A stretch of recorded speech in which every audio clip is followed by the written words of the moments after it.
Hi mga palangga, it's Megan JB and welcome back to another credit card video. And for today's video naman mga palangga, let's dig deeper understanding our credit card bill from Union Bank. We will also identify din mga palangga kung ano nga ba yung pinagkaiba ng minimum amount due at saka yung total amount due na nakikita natin sa ating mga monthly SOA. And also I will give you guys some tips as well how I was able to manage my credit card bills para hindi tayo malito at saka para hindi rin tayo mabaon sa utang natin of using our credit card. One thing pala na nagustuhan ko dito mga palangga kay Union Bank credit card is kapag sa tuwing gagamitin ko siya mga palangga, nagre-reflect na agad yung transaction as spending doon sa Union Bank app. Kaya naman, mas madali ko siya na ma-monitor. Real-time ko siya na ma-monitor kung ano nga ba yung mga naging recent activities ko dito sa Union Bank credit card ko. Unlike sa mga ibang banks, sa mga napapansin ko na medyo matagal mag-post like around 24 to 48 hours bago mag-reflect sa kanila mga online account. Pero dito kay Union Bank, so once na magamit natin siya mga palangga, magre-reflect na siya doon sa mga transactions natin. Yun nga lang, mag-show lang siya as spending kasi hindi pa na-finalize ni merchant yung transaction. And normally, it takes days nga naman talaga bago siya makomplete. At kapag na-complete na siya mga palangga, so wala na yung pending na tagging at saka na siya madadagdag doon sa total outstanding balance na makikita natin sa ating Union Bank app. At yung nakikita pala natin mga palangga na outstanding balance doon sa Union Bank app is naka-total na siya, which is grand total na siya. Combination na siya nung mga previous bills natin na hindi pa natin nababayaran, yung mga balances natin from the previous bill, at also yung mga current usages natin. So, magkakasama na siya doon. So, kung hindi mo pa siya nababayaran yung previous bill mo, so medyo malaki yung makikita natin doon sa outstanding balance dahil na may mga current usages pa tayo sa ating current billing cycle. Now, the question is, kailan at magkano nga ba yung dapat nating bayaran?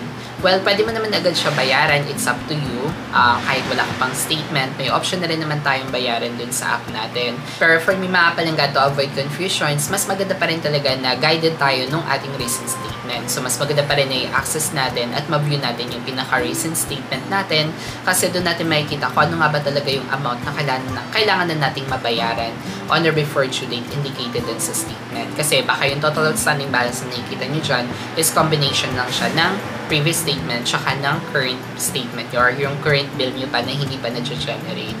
So, always check our statement mga palangga para hindi tayo malito kung ano nga ba dapat yung kailangan na nating mabayaran. As I always mention mga palangga sa mga previous vlogs ko na ang pinaka-importante nating matandaan is yung magiging statement date natin.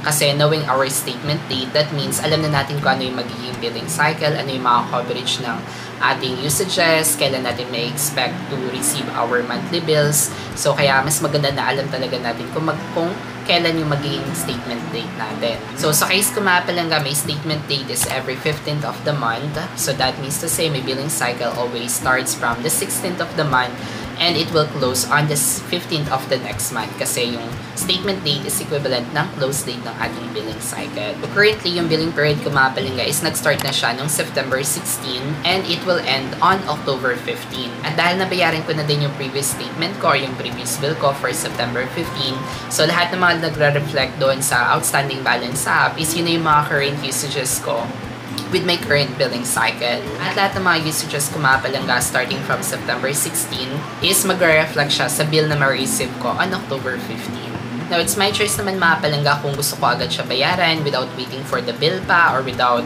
completing my billing cycle. So, my choice naman na pwede ko siyang bayaran. Yun nga lang, it will create confusions kasi nga magkakaroon siya ng madaming items like payment, tapos bill charges, payment. So, it will create confusions mga palangga pag dumating yung ating statement na inisip natin, nabayaran ko na to, bakit nagre-reflect pa rin sa statement? So, baka magkaroon na siya ng mga confusions. Kaya, for me, mas maganda pa rin talaga or mas better pa rin talaga na antayin na lang matapos yung buong billing cycle, antayin na lang ma-receive yung bill bago natin siya bayaran. Like, bayaran na natin siya ng buo na isang beses kaysa sa madami pa mga payments. Pero it's up to you naman mga palangga kung hindi naman kayo nalilito, organized kayong tao. So, kung hindi naman kayo masyadong malituhin. So, kaya rin naman yun. As long as alam natin kung ano yung ba nangyayari dun sa mga payments at mga charges natin. Again, mga palangga, sobrang importante talaga na kailangan natin ma-access at makita yung ating mga bills bago natin bayaran yung mga charges doon. Kasi baka mamaya may mga unauthorized charges pala doon, may mga extra charge pala na hindi tayo aware. So, mas maganda na dapat nare-review natin lahat ng mga charges bago natin siya bayaran para tama yung binabayaran natin. And now, let's go back naman dun sa naging recent statement ko or recent bill ko. So, yung total usages ko mga palangga is sumabot siya ng 26,578 pesos and 21 centavos. So, yun yung mga naging usages ko for that entire billing cycle. And now, kung titingnan natin yung ating bill mga palangga, may makikita tayong doong minimum amount due aside from the total amount due.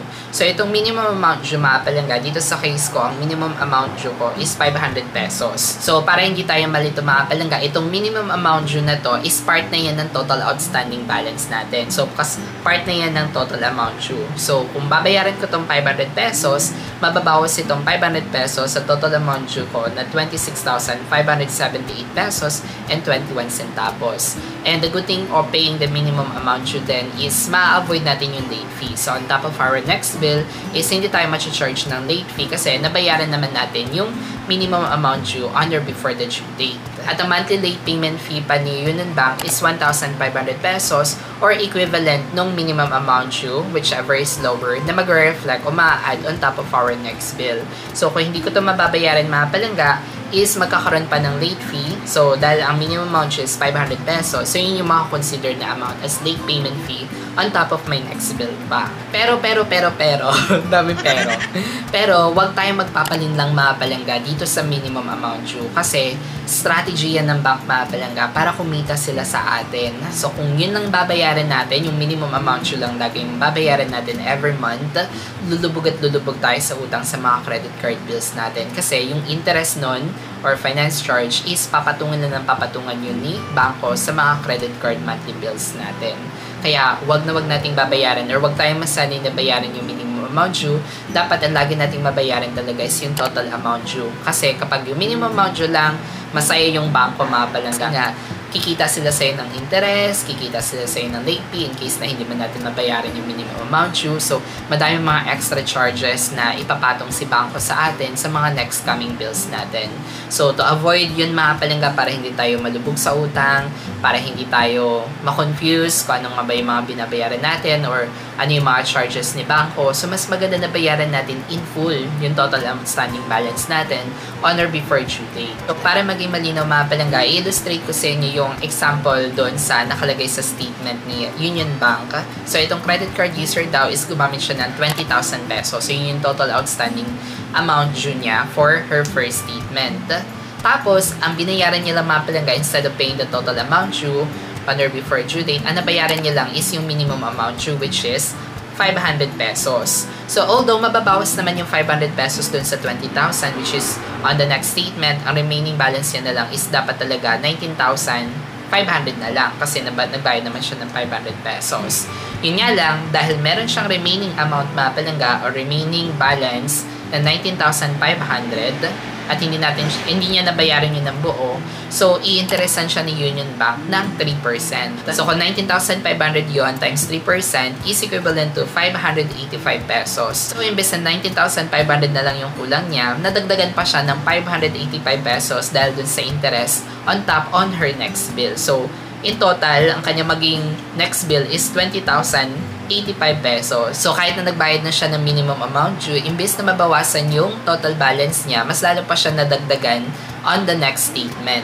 Kaya naman, madami nako-confuse talaga dito na kung saan bayad sila ng bayad, tapos parang feel nila, ba't parang hindi nauubos yung utang ko? Hindi nauubos yung bayarin ko sa credit card. It's because dahil dun sa interest. Kaya might as well mga palangga, instead of paying the minimum amount due, always pay the bill in full on or before due date para ma-avoid natin yung mga interest, ma-avoid natin yung mga charges, at para hindi tayo ma-take advantage ng bank. And kung hindi naman natin siya mabayaran ng buong mga palangga on or before due date, yung ating total outstanding balance, ito yung tip ko sa inyo mga palangga. Instead of paying just the minimum amount due dun sa mga magiging statements natin, much better na lang na mag-request na lang tayo sa bangko na i-convert yung mga straight purchases natin into installment para nahahati siya per month. Although possible may mga corresponding interest din yung mga installments, pero hindi ganun kasing bigat compare sa pagbabayad lang natin ng minimum amount due. And I guess may ganitong offer si Union Bank mga palangga and also with other banks. Kasi nakareceive ako ng text message kay Union Bank na convert your unbilled straight purchases into installment with Union Bank Easy Convert or avail of Union Bank Easy Bill to turn a portion of your balance into installments. log into the Union Bank online app, and tap on installments to avail. So, I guess hindi lang naman Union Bank, pati din naman yung iba mga bangko, like yung experience ko kay BPI. So, nag-offer din sila ng installment sa mga straight purchases. So, kung feel nyo mapalangga, hindi nyo siya mabayaran ng buo, on or before due date, o di kaya kapag may mga straight purchases kayo, tapos gusto nyo, mahihirapan kayong bayaran on the next month kapag na-receive yung bill nyo. So, might as well, i-request na lang natin i-convert yung mga straight purchases natin into installment para hindi ganun kabigat at hindi ganun kalaki yung madadagdag na interest sa mga monthly charges natin. But then again, as much as possible mga palangga, mas mainam pa rin na bayaran natin yung ating mga statements in full, yung total outstanding balance on or before the due date para hindi tayo natitake advantage ng bangko at para hindi rin tayo ma-confuse sa mga charges at mga kailangan natin bayaran sa ating credit card. And I hope na nakatuloy itong video na ito, especially sa mga credit card beginners dyan. If yes, please give this video a thumbs up para naman ma-recommend yung YouTube algorithm sa iba nating mga palangga who need this information. And if you haven't already, please consider subscribing into this channel as well for more contents like this. And this is JP, and always remember to be kind to yourself and to others. See you guys in our next video. Bye-bye!